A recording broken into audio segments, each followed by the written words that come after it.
Hello and welcome to Palaiokastritsa.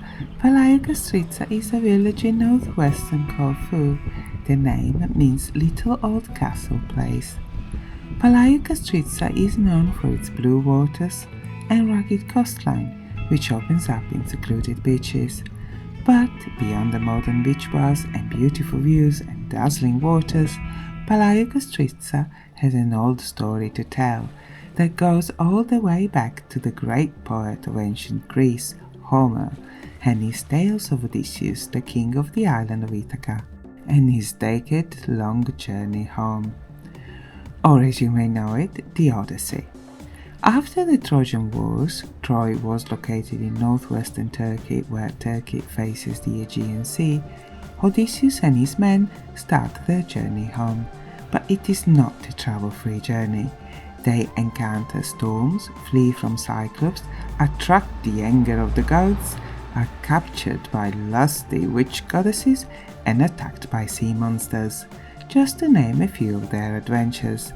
In the end, only Odysseus survives the ordeals, and he washes ashore naked and half dead in Palaiokastritsa. Here he is held by Princess Nausicaa, and after listening to Odysseus' tales, her father, King Alcinous, agrees to take Odysseus home to Ithaca. It is commonly accepted that Homer's tales mixed fact and fiction. Ithaca is one of the Ionian Islands and is located south of Corfu. Odysseus encounters the sea monsters Scylla and Charybdis, generally located in the channel that separates Calabria in southern Italy from the island of Sicily. Odysseus' ship is destroyed and our hero ends up in Ogygia, or modern-day Gozo, an island in the Maltese archipelago, according to some researchers. And from there it is possible that currents, winds and storms pushed our hero to the shores of northwestern Corfu.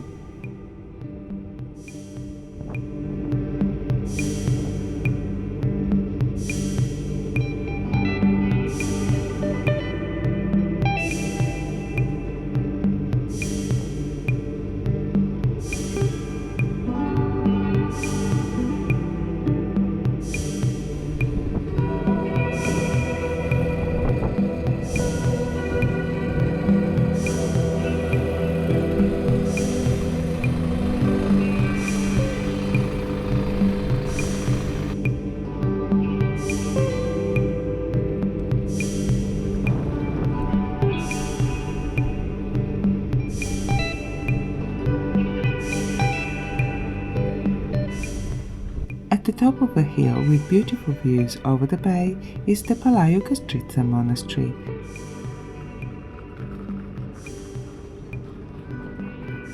The monastery was built on top of a pre-existing fortified castle in 1225.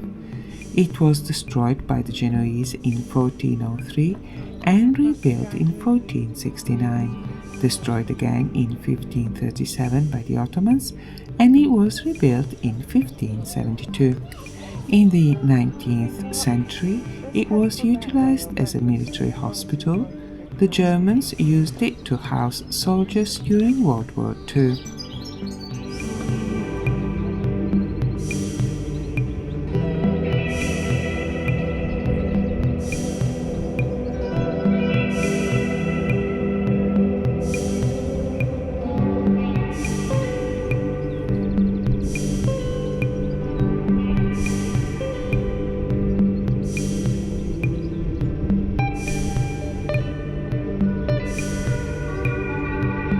The church is dedicated to the Holy Virgin Mary. The monastery is a very popular destination and there is a constant stream of visitors.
There is a small museum with some interesting Byzantine and post-Byzantine icons, books, and curiously this, whale bones, apparently caught by local fishermen in the 19th century, and the shells of a huge clam.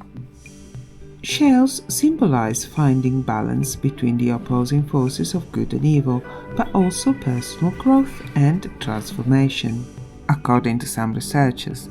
I'm not saying that is the reason why this huge clam is here, but it is a nice link to the clam or scallop designs decorating these books. These are examples of treasure binding or jeweled book binding, where precious metals and sometimes jewels are used in making a decorative cover for a book. These are relatively modern examples with a Baroque style, but in my opinion they echo designs from different regions and historical periods. For example, the intricate foliage and dense repeating patterns have a hint of Persian art, in my opinion, whereas the treatment of the main characters feels closer to more recent Western traditions. The Eastern Roman Empire, with its capital Constantinople, was at the center of trade routes from the east to the west. Precious goods such as silk and spices, but also jewelry and decorative objects, arrived from the Far and Near East, and the designs adorning these exotic artifacts were later incorporated by local artists and artisans in their works. The art originated in late antiquity, the tradition faded in the West but continued in the Eastern Orthodox Church to this day. The exhibition of books in magnificent covers was an important part of religious ceremonies. On special occasions, Roman emperors paraded these highly decorated books through the streets as demonstration of their power and legitimacy. With the move to Christianity, the tradition continues, and books of the Gospels and the Bible, bound in highly decorated covers, are used during church rituals and brought out on processions during important days in the church calendars.